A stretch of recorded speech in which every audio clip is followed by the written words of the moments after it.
Dua Lipa is on the cover of the new issue of Billboard magazine, and this is not a fluff piece. Surprisingly, they ask some very hard-hitting questions, specifically about her current album, Radical Optimism. Her last album, Future Nostalgia, was a ginormous hit.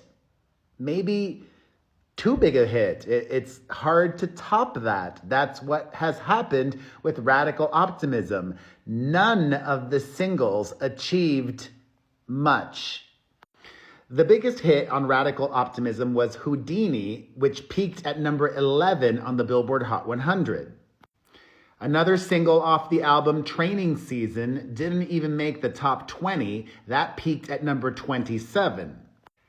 The single after that, Illusion, did even worse. Which, I like all these singles, by the way. Illusion peaked at number 43. Ooh. Each single kept doing worse and worse on the charts and on streaming. And 4 reasons easily come to mind that explain why the Radical Optimism album and era has not been as blockbuster as the last one. Future Nostalgia, being a monster album and era, should have actually helped the Radical Optimism era, but it didn't. Why? First, you may not know this tea. Dua fired her manager, A-list manager who also manages Lana Del Rey and other very big artists. Dua fired her experienced manager and replaced him with her father, inexperienced as a manager. That's the first big misstep. Second other problem, she didn't take enough time off. She went straight from Future Nostalgia and the levitating of it all to the Barbie soundtrack. And that song, Dance the Night Away, was a huge song. And she didn't take any time off. She didn't make us miss her or want more. While Dance the Night Away was still popping. Actually, even before it hadn't even peaked yet. I just thought of a 5th reason. While Dance the Night Away was popping, instead of running that to the ground and making sure it was as massive as possible and not cannibalizing it, she dropped Houdini. Houdini was released in November of 2023. You don't release a superstar single on November the 9th. Why? Because right after that, the streaming and the charts are all going to be holiday music. It's the worst time to debut a superstar release. Do it either way before or after the holidays. Houdini could have been a bigger song, could have cracked the top 10 in the Hot 100 had it been released at a better time.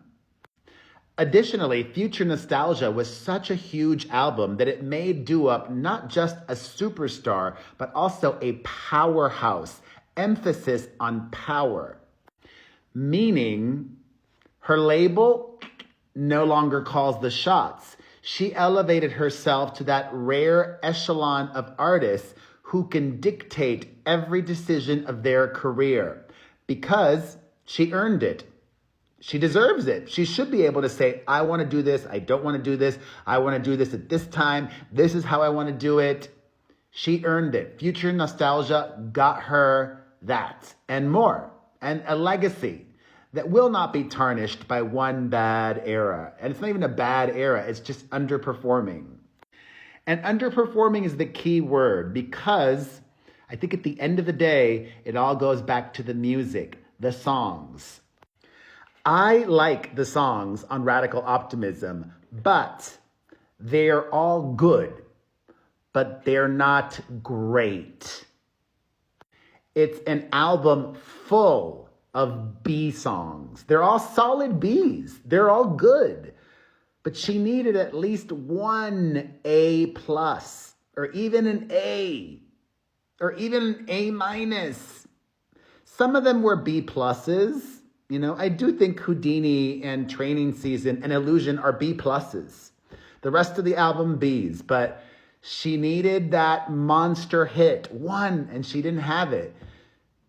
And actually, if the rest of the album, it was just all B's. Mwah. So she's talking about it now.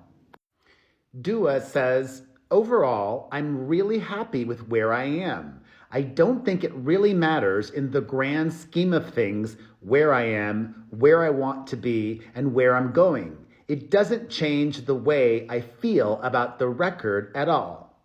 Translation? She made the album that she wanted to make, even if the masses didn't respond to it like her last album. And it wasn't just the masses. Her peers and the Grammys ignored Radical Optimism. She didn't get any nominations. That's a diss. Not even a snub. That's a diss. Surely she could have gotten a nomination in the pop category, but nope, none. And Dua was asked about that. She responds saying, I'm so proud of Radical Optimism and where it's brought me. I love that album, and I'm having the time of my life performing it live. And I've been able to do things that I thought I could only dream of this year. So I'm really grateful. Although it would have been nice to be recognized by your industry, especially as a woman, I'm so proud seeing so many incredible female artists nominated at the Grammys this year. And she did bring up a great point. She's crushing it with her tour. Her tour has added dates and sold out arenas worldwide. Because of the last album. And despite everything, or maybe because of everything, Dua says that 2024 has been, quote, the best year of my life. She says, I've done things that I've wanted to do for so long. And she's very excited about the future. She's manifesting more greatness to come, such as, well, she says, I can't really tell you as they have to be a secret to come true. Well, hopefully manifesting some more massive singles. I would love that. Thoughts on what Dua has said about Radical Optimism and thoughts on my thoughts about Radical Optimism and its singles. Let me know your thoughts in the comments section.